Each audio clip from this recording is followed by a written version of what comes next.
ഇതെന്തോ? ഇത് എൻ്റർത്തലാണ്. എൻ്റർ മാത്രം അടിക്കണമെങ്കിൽ ഇത് അടിച്ചാൽ മതി. ചെയർമാൻ്റെ മോളെ കണ്ടുപിടുത്താണ്. ഇതൊക്കെയാണ് ഇവിടുത്തെ അവസ്ഥ. കീബോർഡ് ഇല്ലേ? ആ താങ്ക് യു.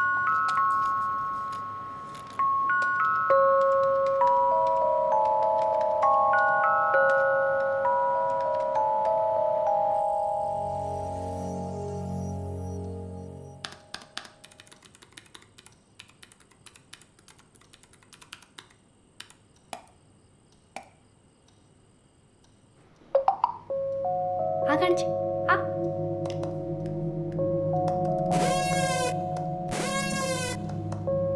വിനോദ ഒന്ന് മോനെ നോക്കണം.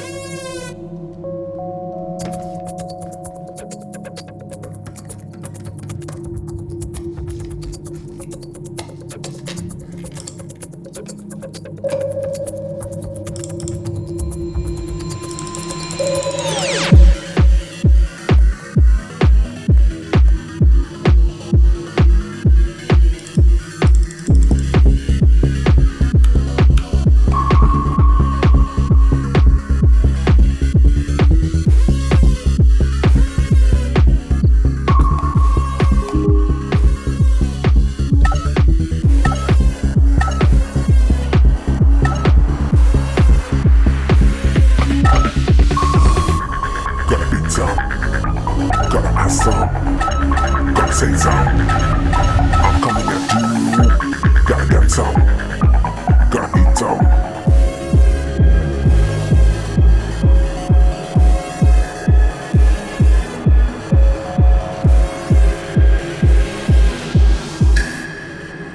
തന്നീ പരിപാടി നിർത്തിക്കോട്ടാ, ഡേഞ്ചറാണ്. അത് ഹണി പോട്ട് എന്ന് പറയുന്ന ഒരു പരിപാടിയാണ് കേട്ടാ. അത് അവരുടെ IP-യിലേ ഒരു ഫേക്ക് സ്ക്രീൻ സെറ്റ് ചെയ്തിട്ട് ഞാൻ അതിലേക്ക് കയറിയത്. അവരത് മോണിറ്റർ ചെയ്യുന്നുണ്ടായിരുന്നു. പേടിക്കാനൊന്നുമില്ല, ഓലപ്പാമ്പ് കാട്ടിയതാണ് അവന്മാർ. ഓലപ്പമാണെങ്കിലാടാ അവർക്ക് കാതൽ എന്നുള്ള പേര് മനസ്സിലായത്. അത് അവർ VPN പ്രൊഫൈൽ നെയിം നോക്കി മനസ്സിലാക്കിയല്ലേ. എടാ നീ പയ്യനാണ്, നീ കളിക്കേണ്ടത് ഒരു കമ്പനിയോട് കേട്ടാ. അവർ വീട്ടിലേക്ക് അന്വേഷിച്ച് വരും. അതിനവർക്ക് എൻ്റെ ലൊക്കേഷൻ കിട്ടണം.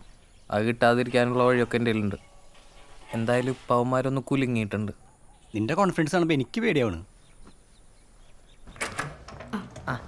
ഇരിക്കെ. എന്തായി? അവൻ എഴുത്തുകാരനാണെന്ന് എന്തെങ്കിലും സൂചന കിട്ടിയോ? സാറേ, ഞാൻ അവൻ്റെ ലൊക്കേഷൻ ട്രേസ് ചെയ്യാൻ നോക്കി, പക്ഷെ കിട്ടിയില്ല. എന്തായാലും അവൻ ഇന്ത്യക്കുള്ളിൽ തന്നെയുള്ള ആളാണെന്ന് ഉറപ്പാണ്. മിക്കവാറും സൗത്ത് ഇന്ത്യൻ. കാരണം അവൻ ഈ ഹാക്ക് ചെയ്തിരിക്കുന്ന സമയത്ത് യൂസ് ചെയ്തിരിക്കുന്ന പേര് കാതലൻ എന്നാണ്. കാതലനോ? ചിരിച്ചിരിക്കടാ. എന്തായാലും നമ്മുടെ കോമ്പറ്റീറ്റേഴ്സ് കളിക്കുന്ന കളിയാണെന്ന് ഉറപ്പായി. ഇല്ല പ്രവീണ, എനിക്ക് അങ്ങനെ തോന്നുന്നില്ല. കാരണം നമ്മുടെ കോമ്പറ്റീറ്റേഴ്സ് ആയിരുന്നെങ്കിൽ നമ്മൾ അറിയാൻ കൂടി ഇല്ല. അവരെപ്പോഴേ നമ്മുടെ ഡേറ്റ എടുത്തിട്ടുണ്ടാവും. ഇതിപ്പോൾ 2 തവണ ഹാക്ക് ചെയ്തപ്പോഴും നമ്മുടെ ഡേറ്റാബേസ് ഡിലീറ്റ് ചെയ്യാൻ മാത്രമേ ചെയ്തിട്ടുള്ളൂ. അപ്പോൾ അവന് നമ്മുടെ ഡേറ്റ വേണ്ട, നമ്മളെ ഡിസ്റ്റർബ് ചെയ്യാന്നുള്ളതാണ് അവൻ്റെ ലക്ഷ്യം. നമ്മളെ ഡിസ്റ്റർബ് ചെയ്യാൻ വേണ്ടി ഇത്രയും കഷ്ടപ്പെട്ടതിനാണ് ഹാക്ക് ചെയ്യുന്നത്. ആദ്യം ചിലപ്പോൾ അവൻ തമാശയ്ക്ക് ഹാക്ക് ചെയ്തതായിരിക്കും. പക്ഷെ പിന്നെ നമ്മൾ സെക്യൂരിറ്റി കൂട്ടിയപ്പോൾ അവന് ചിലപ്പോൾ വാശി കൂടി കാണും. ഇവിടെ ശ്രദ്ധിക്കേണ്ട കാര്യം എന്താണെന്ന് വെച്ചാൽ, നമ്മൾ ഇത്രയും കോൺഫിഡൻഷ്യൽ ആയിട്ട് ചെയ്യുന്ന ഈ സെക്യൂരിറ്റി സിസ്റ്റംസ് അവനെങ്ങനെ ആക്സസ് ചെയ്തു എന്നുള്ളതാണ്. അത് ആക്സസ് ചെയ്യാതെ എന്തായാലും ഹാക്ക് ചെയ്യാൻ പറ്റില്ലല്ലോ. അപ്പോൾ എൻ്റെ ഒരു സംശയം എന്താണെന്ന് വെച്ചാൽ, അവൻ നമ്മളറിയാതെ നമ്മുടെ ഓഫീസിൽ കയറിയിട്ടുണ്ടോ എന്നുള്ളതാണ്. ജിൽസേ, നമ്മുടെ CCTV റെക്കോർഡ്സ് ചെക്ക് ചെയ്ത് നോക്കിയാൽ അയാൾ ഓഫീസിനുള്ളിൽ കയറിയിട്ടുണ്ടെങ്കിൽ അറിയാൻ പറ്റില്ലേ? അല്ല, അങ്ങനെ ഒരാൾ കയറിയിട്ടുണ്ടെങ്കിൽ CCTV ചെക്ക് ചെയ്ത് അറിയാൻ പറ്റും. പക്ഷേ അവൻ എങ്ങനെ കയറി, എന്ന് കയറി എന്നൊന്നും നമുക്കറിയില്ലല്ലോ. നമുക്ക് ഈ ഹെഡ് ഓഫീസ് മാത്രമല്ലല്ലോ ഉള്ളത്. അവൻ ഏതെങ്കിലും ബ്രാഞ്ചിൽ കയറിയാലും മതി. അത് മാത്രമല്ല, അവൻ ചിലപ്പോൾ നമുക്ക് സംശയം തോന്നാതിരിക്കാൻ നമ്മുടെ ഏതെങ്കിലും കസ്റ്റമർ ആയിട്ടോ ഇനി ഏതെങ്കിലും സർവീസ് പ്രൊവൈഡർ ആയിട്ടോ പറയാൻ പറ്റില്ല. ചിലപ്പോൾ ഏതെങ്കിലും സ്റ്റാഫിനെ അവൻ ഇൻഫ്ലുവൻസ് ചെയ്തിട്ടുണ്ടോയെന്ന്. നമ്മുടെ ഈ ബ്രാഞ്ചുകളിലെ സിസ്റ്റംസ് ഒക്കെ ആരാ സർവീസ് ചെയ്യുന്നത്? അല്ല, ആദ്യം അവർ അടുത്തുള്ള ആരെയും വിളിച്ച് സർവീസ് ചെയ്യില്ലായിരുന്നു. ഇപ്പൊ ഇങ്ങോട്ട് വിളിച്ചാൽ ഇവിടുന്ന് ആള് വിടുകയാണ്. അതല്ലാതെ വേറൊരാളെ കമ്പ്യൂട്ടർ ഓടാൻ സാധ്യതയില്ല. ഓക്കെ, എന്തായാലും നമ്മുടെ CCTV ചെക്കിംഗ് ഒന്ന് സ്ട്രോങ് ആക്കണം. സൺഡേ 1 മണിക്കൂർ ജിൽസ് വന്ന് ചെക്ക് ചെയ്യട്ടെ. സാറേ, സൺഡേ എന്താ നിനക്ക് പറ്റില്ലേ? മതി, എനിക്ക് നിങ്ങളുടെ തിയറി ഒന്നും കേൾക്കണ്ട. ഈ കാതലെന്ന് പറഞ്ഞവനെ ഒന്ന് കണ്ടുപിടിച്ച് തന്നാൽ മതി. ബാക്കി ഞാൻ ചെയ്തോളാം. എന്താണ് അത്? സിമിയെ കൊണ്ട് പറ്റുമോ? നമുക്ക് പിടിക്കാം സാറേ. എന്തായാലും നമ്മൾ അവനെ പിടിച്ചിരിക്കും. നേരം മാറണം, മോഹം വാട്ടണം, പതിയെ പതിയെ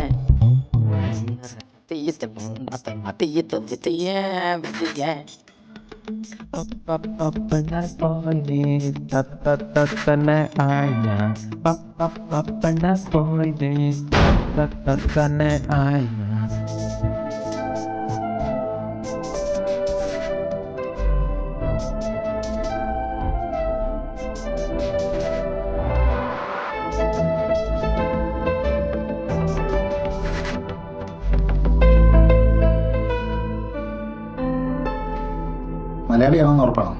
സാറേ അത് ഞാൻ സ്പെല്ലിങ് വെച്ചിട്ട് ഊഹിച്ചതാ. സാധാരണ തമിഴിൽ KADHAL എന്നാണ് എഴുതാറുള്ളത്. ആ തമിഴ് സിനിമയുടെ സ്പെല്ലിങ്ങും അങ്ങനെ തന്നെയാണ്.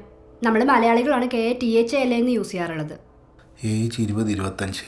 അത് അവൻ്റെ ഹാക്കേഴ്സ് ഫോറങ്ങളിലെ ആക്ടിവിറ്റി ഞാനൊരു AI സോഫ്റ്റ്വെയറിൻ്റെ ഹെൽപ്പോട് കൂടിയിട്ടൊന്ന് അനലൈസ് ചെയ്തപ്പോൾ മനസ്സിലായതാ. പക്ഷെ അത് എത്രത്തോളം ആക്യുറേറ്റ് ആണെന്ന് പറയാൻ പറ്റില്ല. എന്നാൽ ഞാൻ ഇറങ്ങിക്കോട്ടെ സാറേ.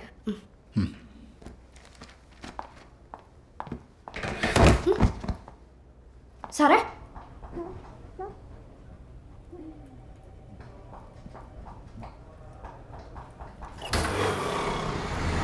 അത് കൊടുക്കണ്ട, എല്ലാം ക്ലിയർ ആയിട്ട് കൊടുത്താൽ മതി. അല്ലെങ്കിൽ നിങ്ങളുടെ ബ്രാഞ്ചിൽ ഒരാൾക്ക് ഈ മാസം ശമ്പളം ഉണ്ടാവില്ല. അതത്രേ ഉള്ളൂ. അപ്പച്ചൻ എന്തുട്ടാണ് ഇവിടെ കിടന്ന് ഇങ്ങനെ ഓളിയിരുന്നത്? ഓഫീസിലെ കാര്യം ഓഫീസിൽ ചെന്ന് പറഞ്ഞാൽ പോരെ? ഓഫീസിലെ കാര്യം 1 ലക്ഷം രൂപയുടെ ഫേക്ക് കൊണ്ടാ ഏതൊന്നും ആറി കുന്നംകുളം ബ്രാഞ്ചിൽ കൊണ്ട് പണം വെച്ചിരിക്കുന്നത്. അതിനിപ്പോ ഇവിടെ കിടന്ന് വെച്ചെടുത്തിട്ട് എന്താ കാര്യം? ഇല്ലടി, നിനക്കൊന്നും ഒരു കാര്യമില്ല. നീയൊക്കെ കൂടിയിട്ടേ 25 ലക്ഷം രൂപ IT സെക്യൂരിറ്റി എന്ന് പറഞ്ഞ് പൊട്ടിച്ചു കളഞ്ഞത്. ആ ഇനി അത് പറഞ്ഞു തുടങ്ങിക്കോ. തെറി വിളിക്കാനാണെങ്കിൽ പ്രവീൺ കുമാറിനെ പോയി തെറി വിളിക്കും. അയാളെ IT സെക്യൂരിറ്റി കൂട്ടണമെന്ന് പറഞ്ഞത്. നിന്നെയൊക്കെ എഞ്ചിനീയറിംഗ് വിട്ടതിന് എന്തെങ്കിലും ഒരു ഗുണമുണ്ടായിരുന്നെങ്കിലേ ഈ പ്രവീൺ കുമാർ എന്ന് എനിക്ക് ഓഫീസിൽ വെക്കേണ്ട കാര്യമില്ലായിരുന്നടി. 25 ലക്ഷം രൂപയേ. അപ്പച്ചനെ പ്രഷർ കുറഞ്ഞതല്ല, കൂടിന്നാ തോന്നണേ.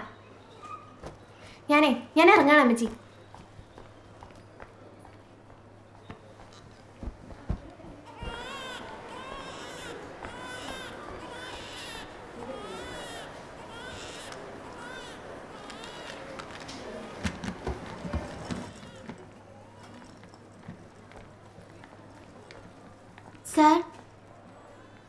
സാറിനെ മനസ്സിലായില്ലേ? സാറിൻ്റെ മാത്സ് ക്ലാസ്സിൽ ഞാൻ ഉണ്ടായിരുന്നു, S3-ൽ. പിന്നെ എനിക്ക് നിന്നെ മനസ്സിലായി, പക്ഷേ പേര് ഓർമ്മ വരുന്നില്ല. ശില്പ. ആ, മോളിപ്പോൾ എന്താ ചെയ്യണേ? എൻ്റെ അപ്പച്ചനൊരു ഫിനാൻസ് കമ്പനി ഉണ്ട് സാർ. അപ്പം ഞാനവിടെ IT ഹെഡായിട്ട് വർക്ക് ചെയ്യാം. അപ്പച്ചൻ ഇവിടെ അഡ്മിറ്റാണ്, പ്രഷർ പറഞ്ഞിട്ട്. ഇപ്പം കുഴപ്പമൊന്നുമില്ല. അപ്പം ഇന്ന് വൈകുന്നേരം ഡിസ്ചാർജ് ആവും. നിന്റെ ക്ലാസ്സിൽ പഠിച്ച മറ്റുള്ള പിള്ളേർക്കൊക്കെ എവിടെയെങ്കിലും കയറിക്കൂടാൻ പറ്റിയോ ജോലിക്ക്? ആ സാർ, കുറേ പേർക്കൊക്കെ കിട്ടി. പിന്നെ ശ്രുതിക്ക് GR കിട്ടി. അങ്ങനെ അവള് US പോവാണ്. ശ്രുതി പേര് പറഞ്ഞിട്ട് അങ്ങോട്ട് മനസ്സിലാവണില്ല. കണ്ടാ മനസ്സിലാവും. എന്തെങ്കിലും കൊരുത്തക്കേട് കാണിക്കുന്ന കുട്ടികളുടെ ആണെങ്കിൽ നല്ല ഓർമ്മയുണ്ടാവും. നിങ്ങളുടെ ബാച്ചിൽ ഒരു ജോയൽ കോശി എന്ന് പറഞ്ഞൊരു പയ്യന് ഓർമ്മയുണ്ട്. അവൻ ഒരാഴ്ചക്ക് സസ്പെൻഡ് ചെയ്തു. പിന്നെ അവൻ ക്ലാസ്സിൽ വന്നിട്ടെന്നില്ല. പിന്നൊരു വിഷ്ണു, അവന് വല്ല ജോലിയും കിട്ടിയോ? ഇല്ല. എങ്ങനെ കിട്ടാനാ? അന്ന് ക്ലൗഡേറ്റ് എന്ന കമ്പനി പ്ലേസ്മെൻറ്റിന് വന്നപ്പോൾ ഇവൻ നമ്മുടെ കോളേജിൻ്റെ സൈറ്റ് ഹാക്ക് ചെയ്ത് അവൻ്റെ ആപ്ലിക്കേഷൻ അവൻ തന്നെ ആക്സെപ്റ്റ് ചെയ്തിട്ടാണ് ഇൻ്റർവ്യൂവിന് അറ്റൻഡ് ചെയ്തത്. അത് ഞാൻ കണ്ടുപിടിച്ചു. പിന്നെ പിള്ളേരല്ലേ, ഫ്യൂച്ചർ കളയേണ്ടെന്ന് വിചാരിച്ച് പരീക്ഷ എഴുതിച്ചു. എന്നിട്ട് എന്ത് കാര്യം ഉണ്ടായി? സർ, എന്നാ ഞാൻ ഇറങ്ങട്ടെ, കുറച്ച് തിരക്കുണ്ടായിരുന്നു. ശരി ശരി മോളെ.